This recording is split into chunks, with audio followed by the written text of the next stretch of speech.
Grabar. Dale, estamos Ahí es grabando. muy bien. Bueno, empezá, Cristina. Ah, Introducite, presentate, nos presentamos y ahí arrancamos. Christine Fulch, yo soy una profesora aquí en la Universidad de Duke y estamos acá teniendo una conversación entre tres amigos, amigues, sobre lo que está pasando hoy en día, que es la elección incompleta de Estados Unidos para la presidencia. Entonces, lo que queremos hacer es tener una charla entre los tres, pensando que quizás eso también sería interesante para unos otros amigos o unas otras personas que son hispanohablantes en Estados Unidos o en América Latina. Entonces, lo que estabas diciendo, Juan Carlos, antes de grabar, es que nos parece muy importante tener esta conversación. Y vos mencionaste lo que habías notado en cuanto a, la desinformación que andaba muchísimo en castellano, particularmente en las comunidades en Miami, pero no solamente Miami. Um, Sí, sí. Presentate, Juan Carlos, presentate. Yo soy Juan Carlos Duré.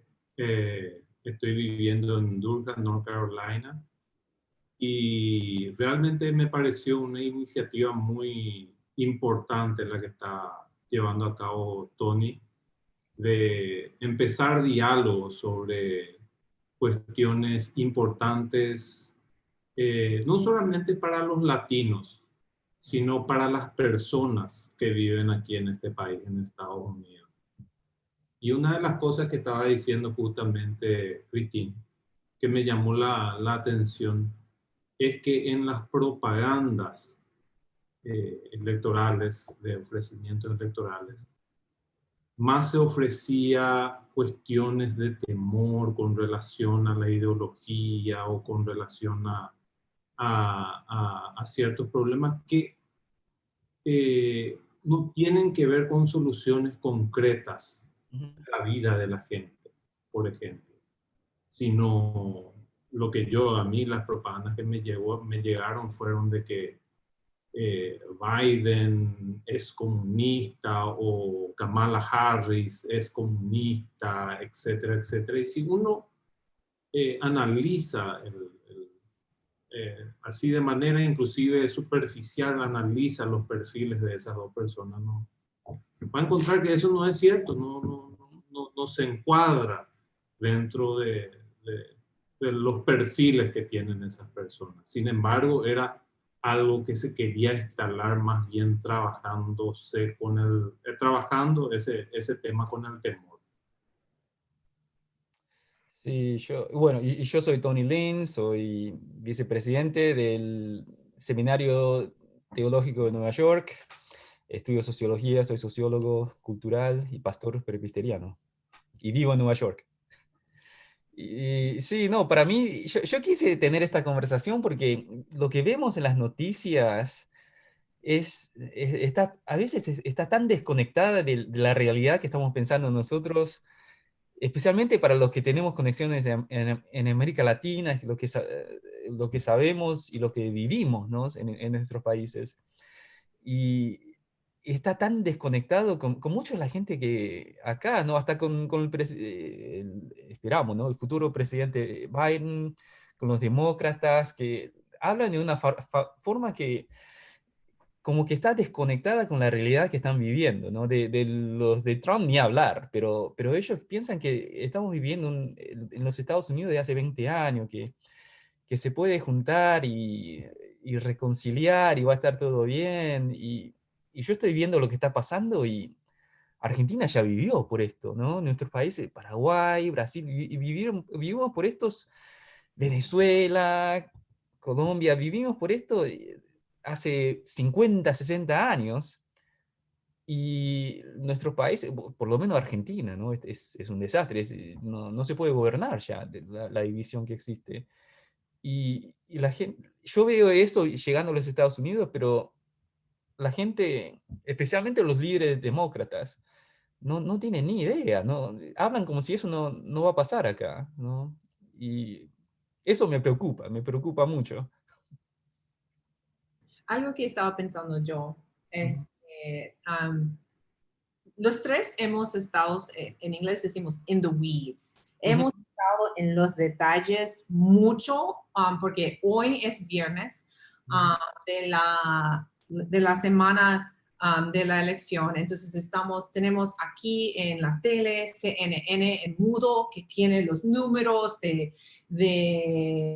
cada estado, etcétera, y yo pensé que quizás si estamos pensando en difundir esta conversación o partes de esta conversación a otro público, que lo que deberíamos hacer es hacer como poner los datos básicos ahí sobre la mesa sí, y después hacer la pregunta, bueno, y entonces, ¿qué son las tendencias que te llaman a la atención, etcétera? Entonces, lo que quise hacer yo es hacer eso. Ok, entonces, lo básico, la elección en los Estados Unidos para la presidencia es siempre el primer martes de noviembre cada 4 años. ujú, Y en esa fecha, lo que pasa es que cada estado hace su elección.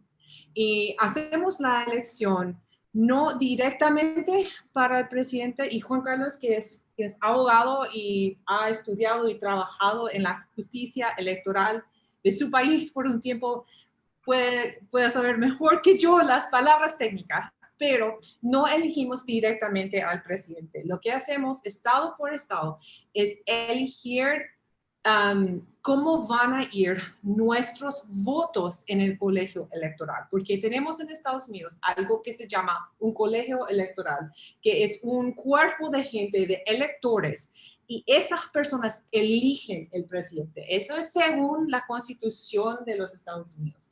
Y el número de electores, de votos, está basado en el número de gente en la Cámara de Diputados o the House of Representatives y el Senado en Estados Unidos. Y ese número es 538. Entonces, en todo el mapa de Estados Unidos hay 538 votos.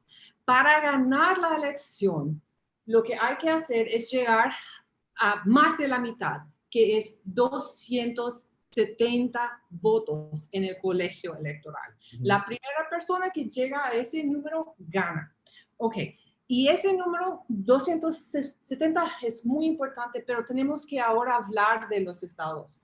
Los Estados Unidos, en inglés, algo que es muy interesante es que antes de la guerra civil usábamos Estados Unidos en plural en inglés y después usamos en singular. Y eso es muy importante. En inglés ahora decimos, the United States is a country in North America. Pero en 1830 diríamos algo como, the United States are a country. Porque la formación de este país es en estados muy poderosos. Entonces, el colegio electoral está basado en esta división de poder, de que los estados tienen mucho poder. Cada estado tiene mínimo 3 votos en el colegio electoral. 2 por los senadores y mínimo tiene un representante en la Cámara de Diputados, Cámara de Representantes. Los estados que tienen más población, como California, Nueva York, Texas, Florida, tienen más números de representantes en la Cámara de Diputados, porque ese es por población. Entonces, tienen más votos en el colegio electoral. Pero ojo, no es balanceado. El Ujú. colegio electoral da más voz a los votos de las personas que viven en los estados con menos población que lo más grande, porque no es igual el número de representantes Ujú. con la población. Y eso fue diseñado para proteger la minoría en una democracia. que un problema en la democracia es la tiranía de la mayoría sobre la minoría. Y el colegio electoral, muy debatido hoy en día, es una estructura para proteger contra eso. Y para eso, aquí la conexión con la población latina en Estados Unidos, porque yo creo que nuestra conversación hoy se trata específicamente sobre la población latina. La población latina es como 14% de los Estados Unidos, pero no es un 14% en todo el país. Hay unos estados que tienen más que 14%. De población latina y otros que tienen menos. Entonces, esos estados que tienen concentraciones más altas de latinos, el voto latino tiene más poder en los votos electorales de ese estado. Ese es un hecho que es muy importante saber. Okay, entonces, por eso hablamos de California, sí, pero Texas, Arizona, Nevada, Nuevo México, Florida, por ejemplo. Segundo, en Estados Unidos, ese 14% o algo que sería como 50 millones de personas que son latinas, no son del mismo origen. Y hay diferencias bastante grandes entre los grupos de los latinos acá. Acá en esta conversación tenemos dos inmigrantes, uno que es de Argentina, otro que es de Paraguay. Yo soy hija de inmigrantes, mi mamá es de Cuba y mi papá es de la República Dominicana. Entonces aquí tenemos una señal de que la comunidad latina es muy diversa, es muy, muy amplia la diversidad. Entonces, los latinos que están en Florida no son los mismos latinos que están en Nevada. Y por eso algo que se descubrió acá en Estados Unidos esta semana es que no todos los latinos votamos igual. Casi mitad, ¿no? La mitad fueron por Trump y la mitad por Biden. Entonces, es eso, entender que hay diferentes grupos de latinos en diferentes estados que tienen diferentes intereses o perspectivas, y eso es el mapa básico de la elección en Estados Unidos. Entonces, con eso fundamento, yo quise plantear unas preguntas para la conversación. Para mí, algo que me parece muy interesante es la diferencia entre grupos de latinos y cómo votan. Otra cosa que ustedes ya mencionaron es el papel de fake news y desinformación y cómo es direccionado a específicas poblaciones latinas.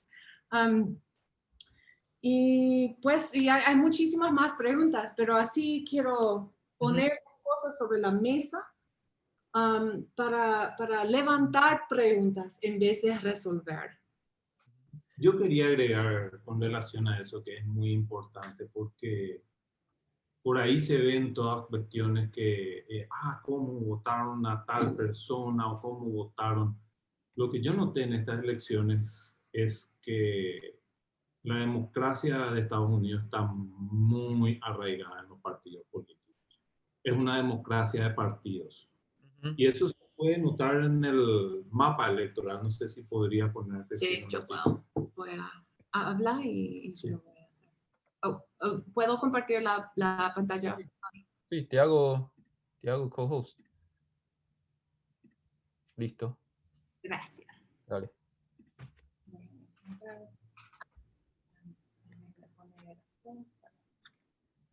Sí, y para dar un poco de retroso de por qué estamos teniendo esta conversación, yo trabajé en uno de los centros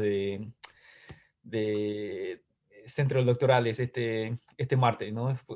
Trabajé de intérprete para traducir en Washington Heights, acá en Nueva York, que es un barrio de dominicanos. Eran casi todos los que necesitaban traducción eran dominicanos. Y la verdad que me mató. La gente, la cantidad de gente que ayudé a votar por Trump, me mató. Llegué a casa y le mandé un mensaje a Christine, le dije, ¿qué pasa con esto? ¿Qué pasa con estos dominicanos? Me mató eso, ¿no? todavía estoy pensando en eso, porque la verdad que me molestó mucho más de lo que tenía que haberme molestado.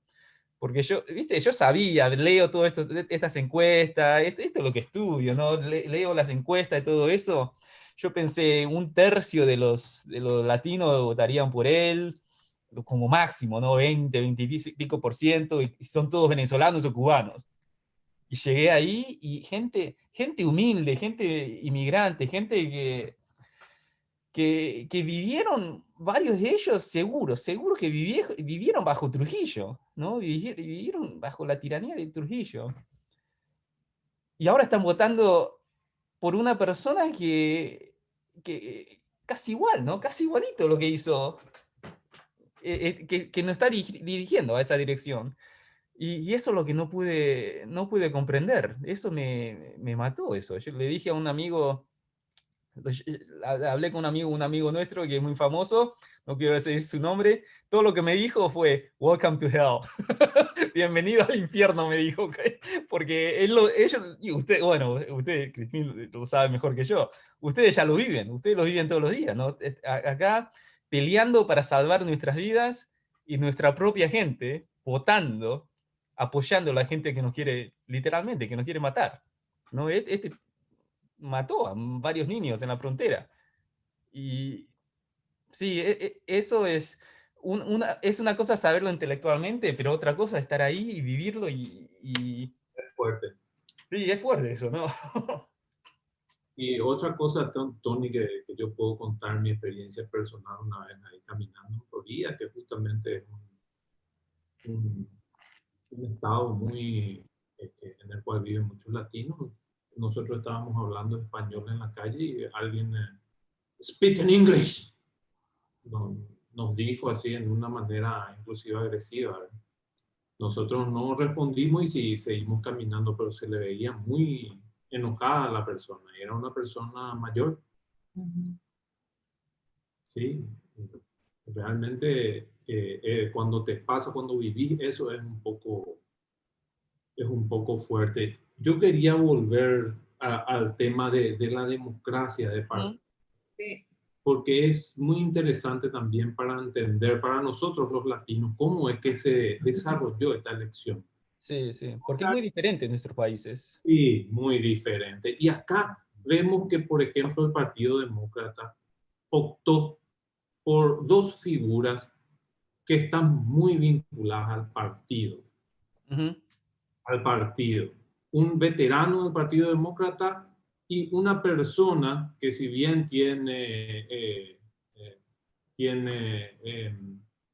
familia inmigrante, ella está muy vinculada al área, al servicio público de Estados Unidos y al Partido Demócrata. Las dos son figuras del Partido Demócrata. La candidatura de los dos realmente fue una opción de figuras del Partido Demócrata, que representaban al Partido Demócrata. Por otro lado, el Partido Republicano, y esto creo que realmente influyó un poco en las elecciones ahora, el Partido Republicano tuvo mucha fuerza por el discurso en la época, en el 2016, porque era un outsider. Nosotros sabemos lo que es eso. Un outsider del partido, alguien fuera del Partido Republicano, alguien que no militaba, que no estaba reconocido como dentro de la estructura del Partido Republicano, a cuestionar todo el sistema, que todo estaba funcionando mal, que todo, que él venía a arreglar y hacer que las cosas funcionen bien de vuelta. Eso fue un plus para él. Pero nosotros también los latinos, como vos mencionás, Tony, conocemos lo que es el populismo. Y cuando uno tiende a juntar muchas demandas, muchas insatisfacciones, como el caso en el que se encontraba Donald Trump cuestionando todo lo que es el sistema y juntando un montón de demandas, de insatisfacciones, de enojos, y manejando eso con el temor y hasta se puede decir intolerancia. Ujú. Eso acumuló e hizo fuerza en un enojo, en la frustración, y le dio la victoria en el 2016. Pero Ujú. ¿qué pasó ahora, Tony? ¿Qué pasa ahora, Cristina? Donald Trump está en el ejercicio del poder. Él no puede más decir, ah, no, el sistema no funciona y yo soy el que está queriendo. Él está en cargo. Él es el que está en cargo. Él es el que está a cargo de que las cosas funcionen. Ujú. Ya no tiene más la excusa de culpar que el sistema es el que está mal. ¿Y por qué él no lo arregla? ¿O acaso es una cuestión de incapacidad? Ujú. Uno puede plantearse eso. Sí, sí, Ya sí. no tiene esa ventaja del 2016 de decir, ah, yo no me dedico a la política, no me dediqué a la política nunca. Los políticos son todos unos tramposos, son los que crearon, ¿cómo es que le llaman ahí de Swan? The Swamp, ¿Cómo es? el pantano. El pantano en Washington, y yo vengo a limpiar el pantano. Él está ahí. ¿Se Ujú. limpió? ¿No se limpió? ¿Qué pasó? Él está a cargo. Sí. Ese discurso entonces no sirvió. Y también una cuestión, Tony, que mencionaste, para mí me parece muy importante, que es la cuestión de migración. Los dos candidatos en el debate presidencial, Tony, cuestionaron las políticas migratorias. Ujú. Por un lado, Biden dijo, yo estoy en contra de que se separen a las familias, etcétera. Hubo esa postura. Y Trump le dice, ¿cuándo se construyeron las cajas? Ujú. O sea que los dos se manifestaron en contra de la política migratoria. Y eso parece que pasó medio desapercibido, Tony, en la gente. Los dos candidatos, pero sin embargo la política, los dos cuestionaron, pero sin embargo la política continúa. Ujú. Dice eso, que las palabras inclusive de las personas más influyentes de este país, que son los candidatos presidenciales, no tienen fuerza para cambiar las palabras y los pensamientos, ya no tienen fuerza para revisar las cuestiones concretas y cambiarlas. Y ese es el problema, Tony, que yo vi con relación a la propaganda Ujú. que se insertaba dentro de las comunidades latinas. Es más, mucho tenía que ver, especialmente para Florida y otros, con cuestiones ideológicas, Ujú. con cuestiones fuera de su vida diaria. Ujú. Y no se enfocaban en realizar, en analizar y proponer cosas que van a hacer que sus vidas mejoren. Como por ejemplo, hay eh, casos realmente que en la propaganda que se hablaba de medical for all, que es la medicina para todo, para que alcance, que sea la salud pública. Pero por otro lado, no, yo lo que veía era el manejar el temor. Estos van a convertir en Venezuela o en Cuba, que realmente era el temor, el enojo, eh, más que nada en la propaganda, había en la propaganda. Pero otra cosa también, Tony, que no debemos dejar desapercibido. El voto latino no se puede llamar el voto latino. El voto latino no es el voto latino. Hay muchos latinos que tienen posiciones, posturas, experiencias Ujú. distintas. No se puede poner solamente el voto latino en una identidad. Ujú. Vos, Tony, cuando juega un partido de Argentina, te vas a poner en la remera de la Argentina. Claro, claro. Somos de distintos países, de distintas culturas, de distintas experiencias que aquí se transforman en latinidad, pero somos diferentes. Y ese es el problema en, en las médulas de los Estados Unidos, ¿no? Porque este es un país que se creó, donde se creó la raza. La idea de la raza nació acá. Y culturalmente o sos blanco o sos negro, pero no te queda otra. Entonces, cuando gente como nosotros venimos, que no somos ni uno o el otro, no, tenemos que elegir. Tenemos que elegir una creación que no es ni biológica ni científica, es una creación cultural y nos mete, ¿no? Obviamente los hispanos, ¿no? Fuimos inventados por Nixon para el censo por más de, qué sé yo, casi toda la historia, hasta los 70 los mexicanos eran blancos, ¿no? En el censo, eran blancos, no había otra para anotarse. Y nos inventaron y nos siguen inventando hasta ahora.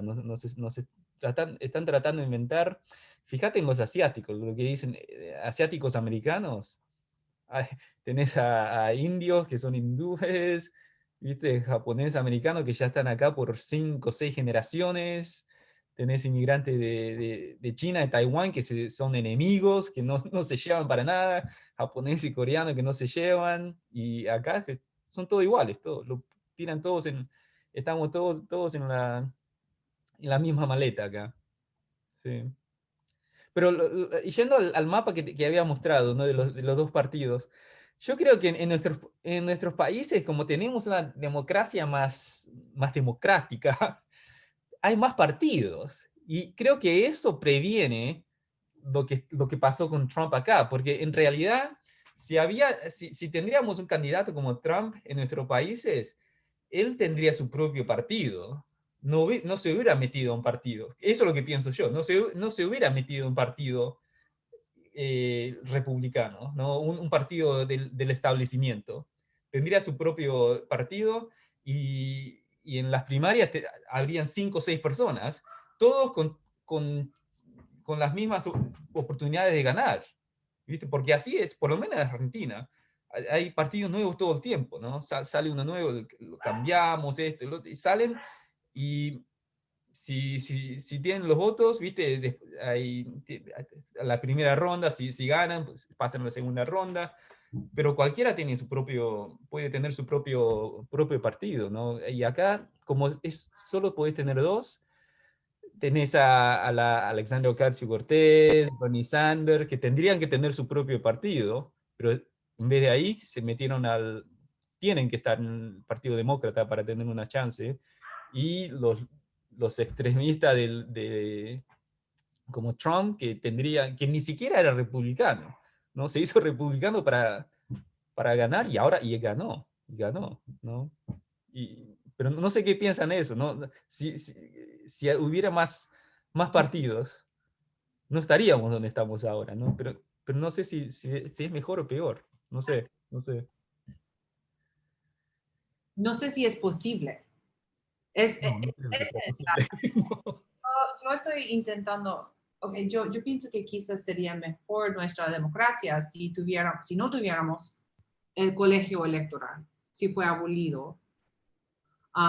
Porque algo que pasa es que el colegio electoral da más poder a menos poblaciones. Entonces, desde Reagan no ha ganado un republicano la mayoría del voto. Y desde Reagan. Que es algo diferente también con relación a nuestros países.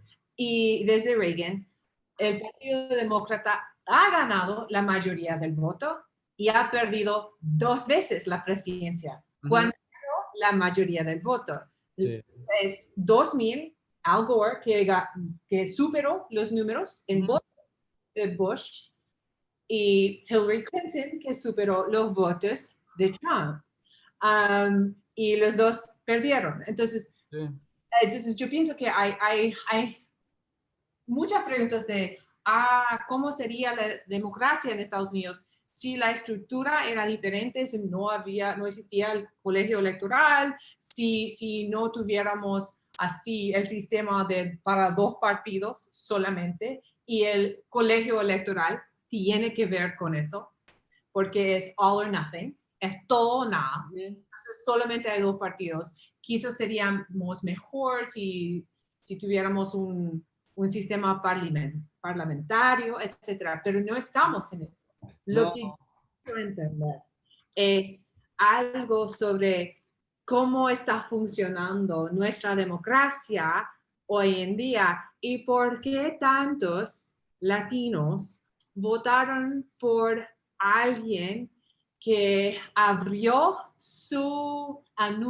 su candidatura diciendo que when Mexico sends its people here, they're not sending their best. Cuando México nos manda su gente, no nos envía los mejores. They send drug dealers, they send criminals, they send rapists, and some, I presume, are good people. Nos manda criminales, narcos, violadores, y yo, bueno, supongo que algunos son buenos. Alguien que empezó en ese mismo discurso para anunciar su candidatura para Estados Unidos. Esa persona que anunció su intención, marcando una diferencia con un país latino, México. ¿Por qué ese discurso no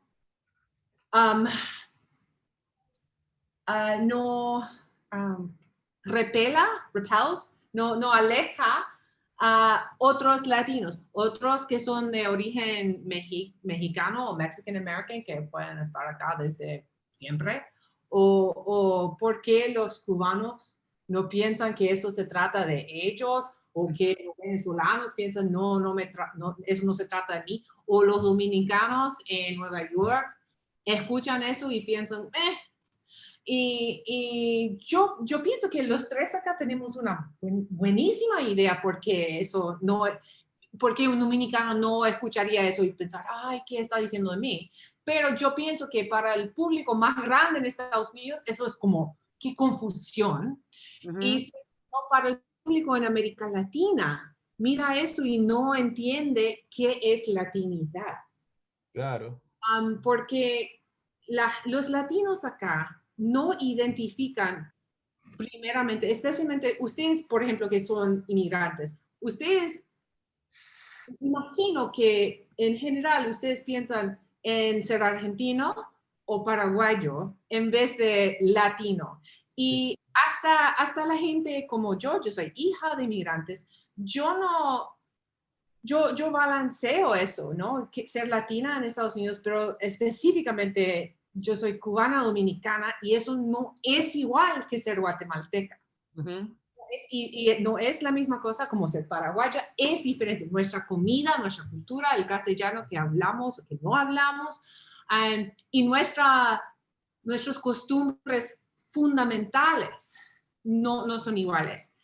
Entonces, la pregunta para mí es, si podemos entender la atracción que tiene el discurso de Trump para los latinos, ¿por qué más latinos o el porcentaje de latinos que votaron por Trump en esta elección 2020 es más alto que el porcentaje que votó por él en 2016? Sí.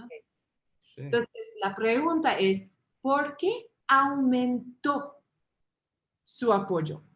Y no en todos Estados Unidos, ¿no? Porque si hablamos de ampliar su apoyo en unas comunidades, seguramente hay otros donde no, pero es muy fascinante para mí que en Nueva York había dominicanos que votaron por Trump. Y hay que pensar eso un poco. Yo pienso que también hay que hablar de populismo, de la forma de desinformación que andaba en el contenido de la desinformación que se trató específicamente sobre comunismo, socialismo. Yo leí un pariente mío diciendo que un pariente mío en la Florida, ese pariente es cubano y votó por el actual presidente. Y esa persona mencionó que andaba muchísimo ese video de Kamala Harris diciendo que ella apoyaba el comunismo y pensó bien de Fidel Castro. Eso anda mucho en Florida. Pero Kamala Harris nunca ha dicho algo así. Eso fue fake news, fue algo creado en español para ser como un trigger. Arrancar los temores de las poblaciones de América Central, Venezuela y Cuba, que tienen un imaginario contra el comunismo. La cuestión también, Cristina, es que cuando se utiliza la propaganda dentro de la ideología no es algo concreto, es algo abstracto. Y cuando se utiliza la ideología en la propaganda política, como es algo abstracto, no es algo concreto, no es, por ejemplo, vamos a pensar en cómo resolver los problemas de las personas que no tienen acceso a la salud. Porque eso le va a convenir a la gente, le va a convenir a las empresas, porque lo que necesitan las empresas son gente saludable y encima realmente si funcionan bien los sistemas de salud van a poder tener gente que pueda aportar mejor a las empresas, puede funcionar todo mejor. En vez de pensar cuestiones concretas, se centran en cuestiones abstractas. Y en la abstracción, ¿quién te puede asegurar nada si no es algo concreto? Ahora bien, yo también quisiera mencionar que así como no todos no podemos integrarnos en el voto o a las personas que vienen de distintos países de Latinoamérica no le podemos integrar dentro de un único voto latino, dentro de una única identidad, porque somos diversos. También eso se ve en la representación que existe. Y aquí realmente en la representación del poder en Estados Unidos vemos que hay dos latinos, dos personas provenientes de países latinoamericanos que tienen mucha influencia y que son presidenciables. Y las dos personas le apoyaron a Donald Trump. Y las dos personas están vinculadas al Partido Republicano y al sector conservador, que son Ted Cruz y Marco Rubio. Y esa gente tiene su respaldo. Ahora, ¿qué respaldo? ¿Tienen realmente una vinculación con los problemas que tiene la comunidad latina aquí en Estados Unidos? Vemos, por ejemplo, que en Texas hubo hace poco un atentado en un supermercado, Texas. Y de ahí es... En El Paso, en Walmart, ¿no? El Paso. Sí, en El Paso. Donde fueron atacadas personas latinas por ser latinas. Ya. Sí. Entonces, se está trabajando en sus comunidades con relación a los problemas de los latinos. Y otra cosa que vemos también en esta elección es que el trabajo del partido, por eso quería hablar un poquito del mapa. El trabajo sobre los latinos se intensificó en Florida. Y vemos que hay otros tipos también, otra clase de latinos que piensan más que se intensificó esa propaganda de que no van a traer, que eso van a convertir a Estados Unidos en socialista, etc. Esa propaganda se centró mucho en Florida. Ahora, ¿afectó eso también en Arizona?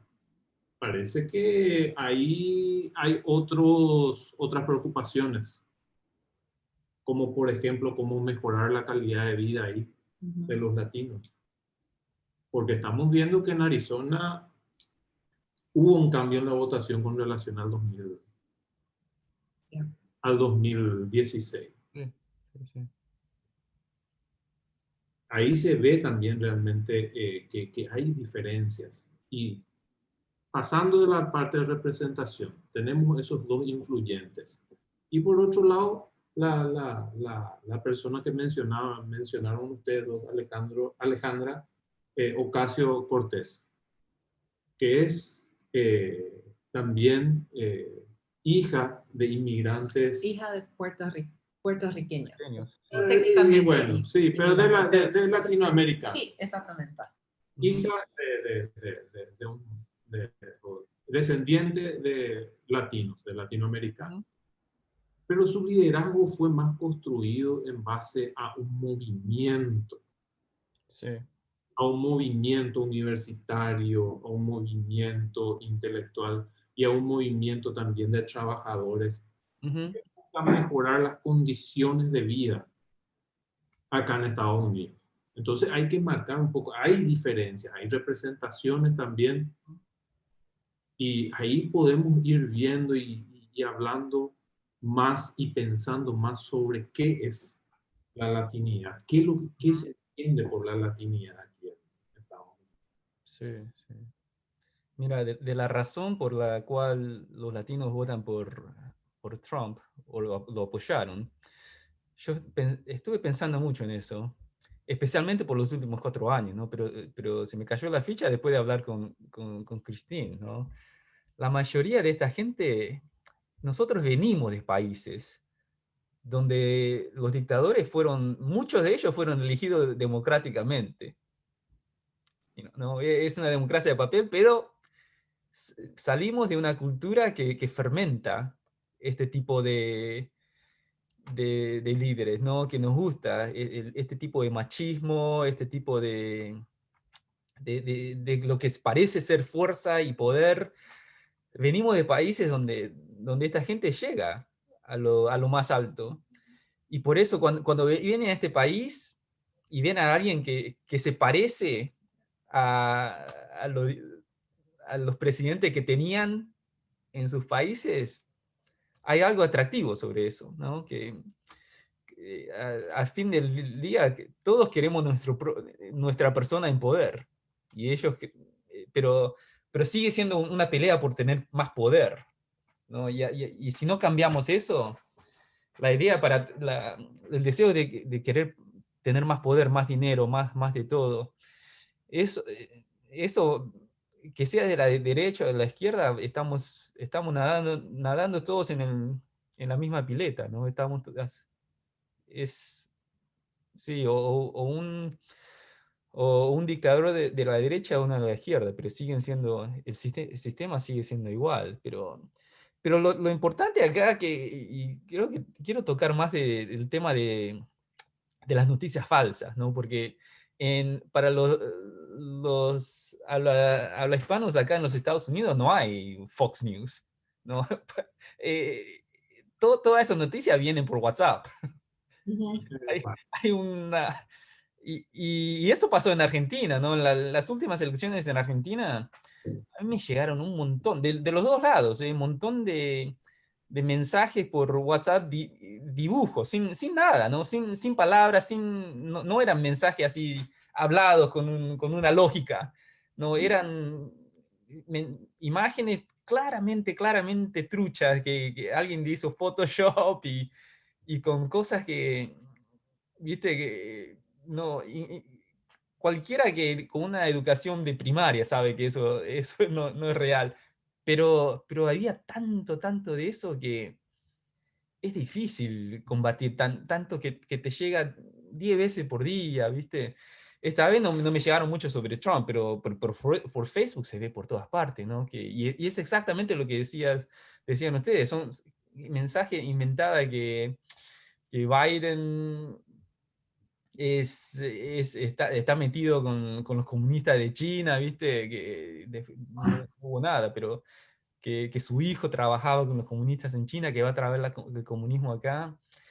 Y en inglés por lo menos hay CNN, MSNBC, que te da el otro lado, aunque ellos nadie lo ve, ¿no? Pero para nosotros, para nuestra gente, no, no hay nada.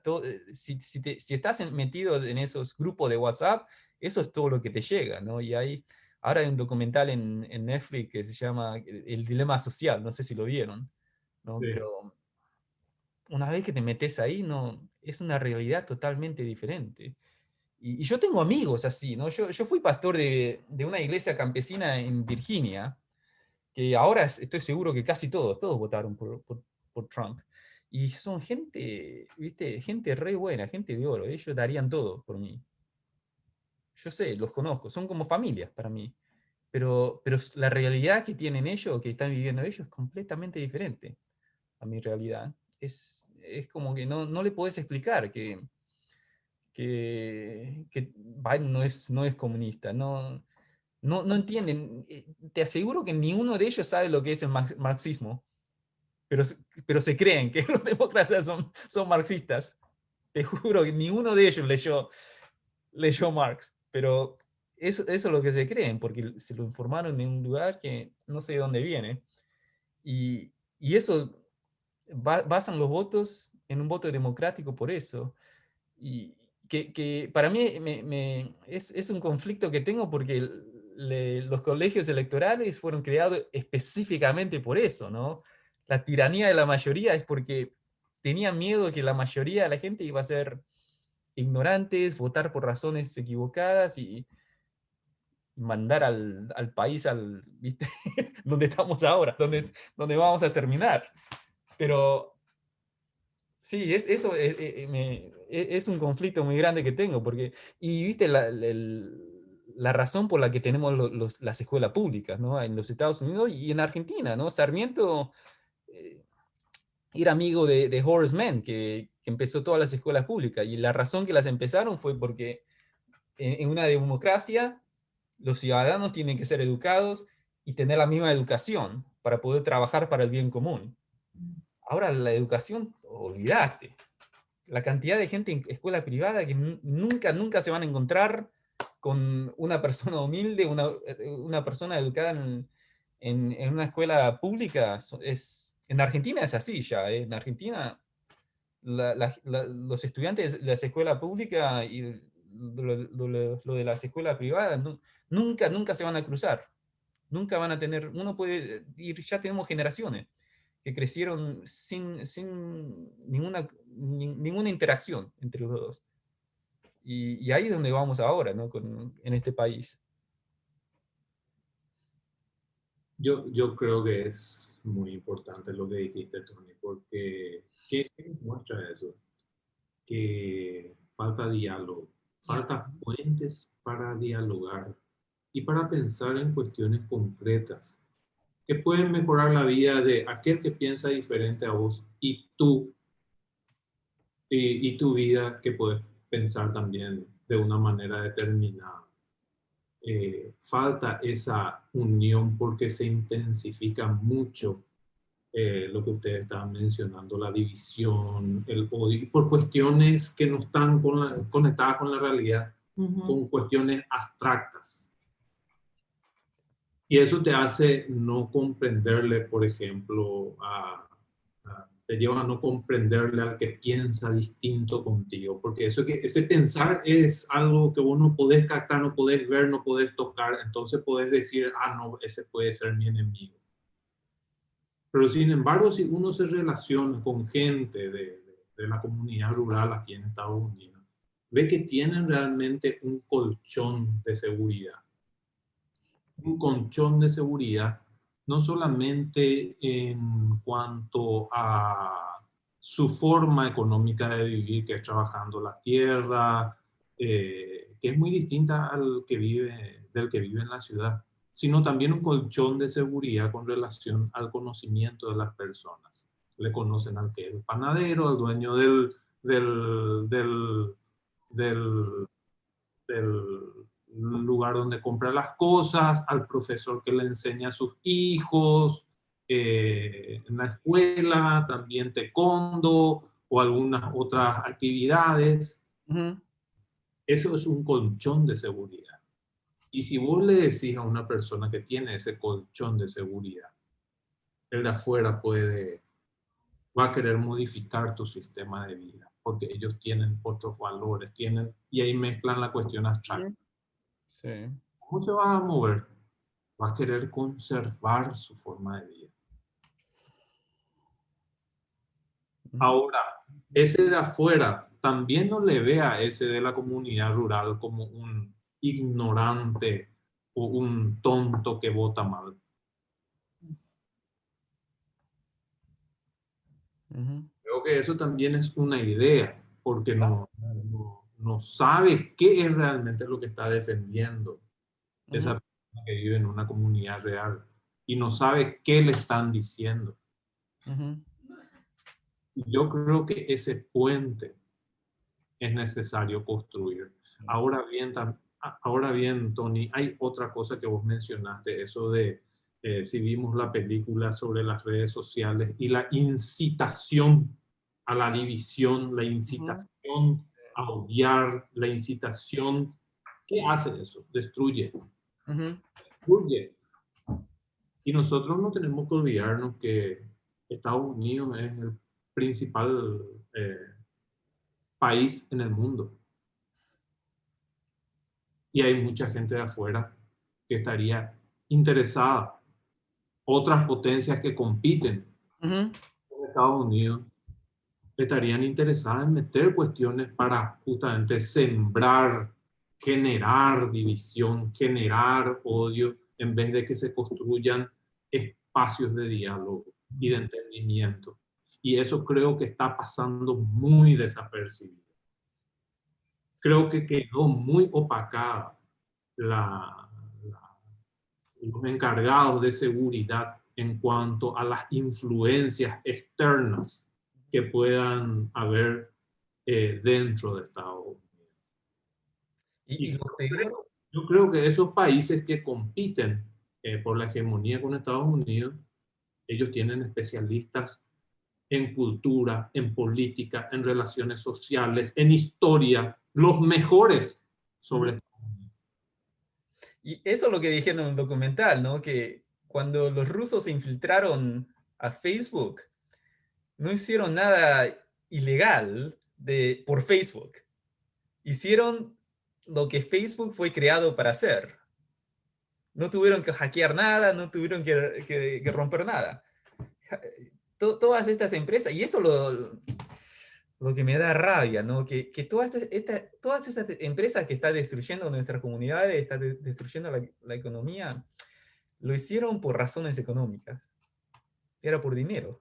Cuando más nos dividen, más dinero ganan ellos. Y ni siquiera lo hicieron para destruir la democracia. Lo hicieron por el dinero, para ganar más dinero. Y ahora estamos así.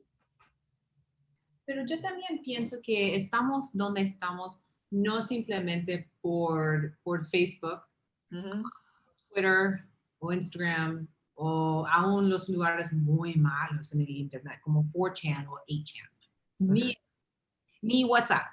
Yo pienso que parte de lo que estamos viviendo es la dificultad fundamental en una democracia. Sí. Y yo digo eso porque yo estudio la economía política de América Latina. No solamente en el presente, sino histórico, la formación del nación-estado, etc. Y yo pienso que hay mucho que aprender en Estados Unidos de los ejemplos de América Latina para entender mejor cómo se pelea una democracia o un nación-estado, que tiene que ser construido con los insumos que hay en el nuevo mundo, que son poblaciones distintas, relaciones de poder entre comunidades, entre europeos, africanos, gente indígena, etcétera, y basado en el mismo momento con la formación del capitalismo. Y hacer todo eso a la misma vez es una historia que tiene Estados Unidos con Cuba, con Santo Domingo, con México, con Argentina, con Paraguay, con Brasil, con Venezuela, con Chile, etc. Y sí, hay unas diferencias bastante importantes. Por ejemplo, el país en Europa que daba forma a las leyes, pero también veo que hay similares entre los países o hay cosas que preguntas que tenemos que hacer, que son en común. Y yo pienso en querer entender algo de cómo está funcionando la política, para así, sin prestar atención a los argumentos, sino, tomar un paso atrás para ver un poquito el panorama. Exacto. Y algo muy importante, regresando al tema de los dos presidenciables latinos en Estados Unidos, que los dos son cubanos. Y hicimos una búsqueda hace un tiempo para ver, en el Senado de Estados Unidos hay 100 senadores.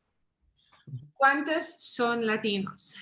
Antes de esta elección, 4 eran latinos. De los 4, 3 eran cubanos y una era, la única mujer era de origen mexicana. 2 cubanos del Partido Republicano, un cubano que era del Partido Demócrata y la única mujer mexicana. Los números actuales. Hay más que 36 millones de mexicanos en Estados Unidos, Mexican Americans. Hay menos de 6 millones de cubanos. 6. Menos de, déjame ver exactamente el número. Menos de 6 hay, pero quiero ver si es menos de 3. Menos de 3, perdón. Menos de 3 millones de cubanos. Menos de 2.500.000. Sí, y 3 senadores. 36 millones de mexicanos. Una. Ahora hay 5, el otro también es mexicano. Pero ni estoy hablando de senadores de origen puertorriqueños. Hay 6 millones de puertorriqueños, ni un senador. Entonces, eso nos plantea una pregunta muy importante. ¿Por qué la llegada de Trump a los cubanos, y venezolanos, no es que el Partido Republicano Trump hizo como un mensaje fuerte a ellos? Yo creo que ya hay una manera de hacer la política que ya está construida por los latinos, los cubanos, para los cubanos. Que ya hay algo allá y que eso va con lo que está haciendo Trump. Con eso quiero decir que, por ejemplo, lo que está pasando hoy en día en Arizona es una movilización grande de mexicanos y gente indígena también. Eso también hay que notar que para nosotros a veces decimos Mexican American, pero la realidad es que es la gente originaria de esa tierra. Claro. Y nosotros llamamos a ellos latinos de la misma manera que llamamos a alguien de Argentina como latino. Y eso es un poquito loco.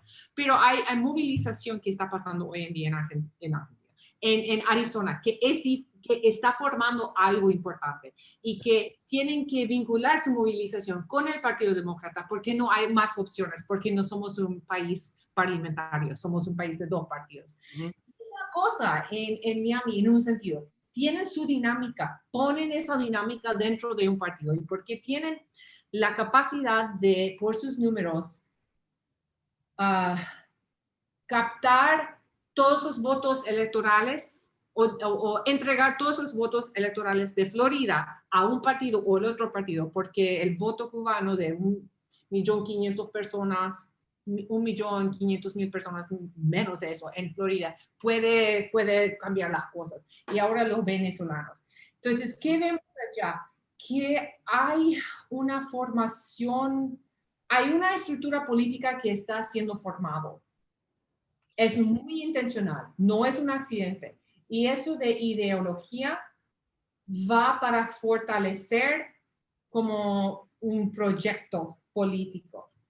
Ahora bien, también quiero mencionar que algo que dijiste, Tony, que es difícil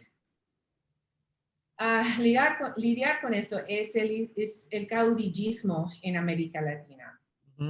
Que hay en América Latina, por la forma de las constituciones, ahora voy a repetir una lectura que yo escuché hace casi 15 años en Argentina, que era para mí muy ah, esclarecedor, really clarifying.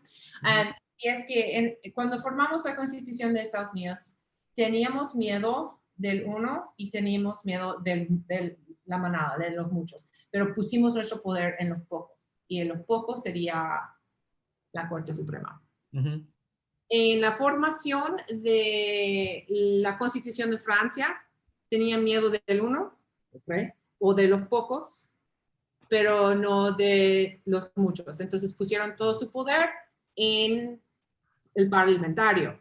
Sí. Ahora bien, en América Latina teníamos miedo de los muchos y de los pocos, pero no del uno. Entonces la formación Wow.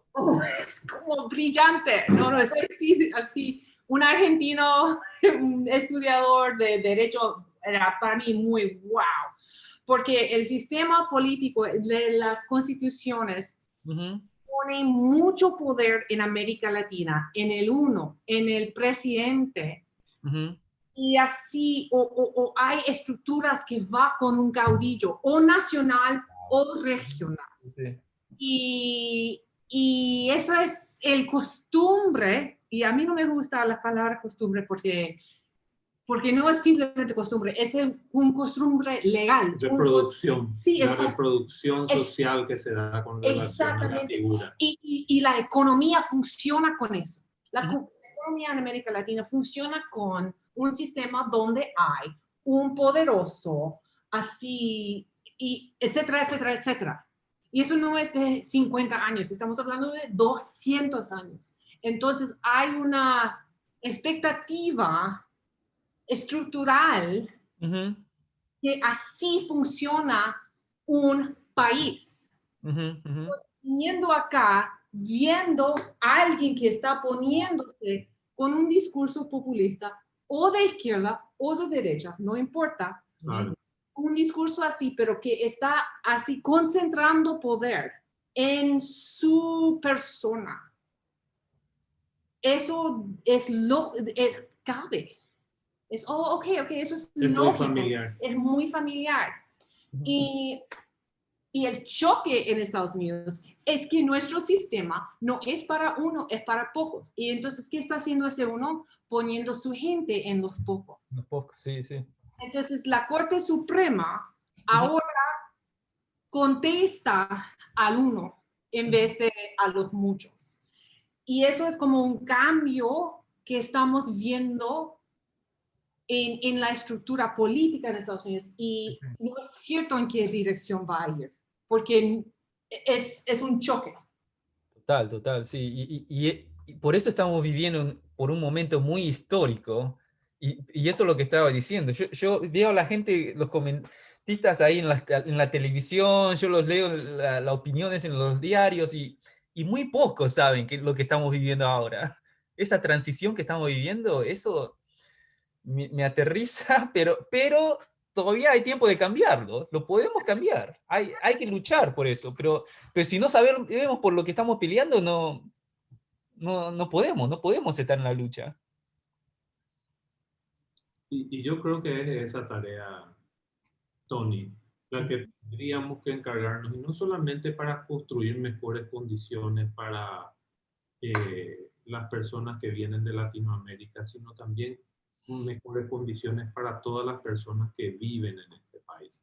Se necesita urgentemente entablar mesas de diálogo y entendimiento. Para eso las personas, lastimosamente estaban habiendo luego recortes y acusaciones a las personas que trabajan en cultura, en ciencias sociales, en todas partes del mundo, pero también acá. Y es muy necesario.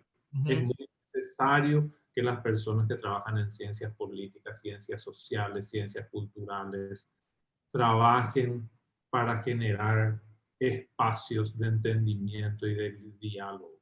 Porque cuando se mata el diálogo es que nace la destrucción y la violencia.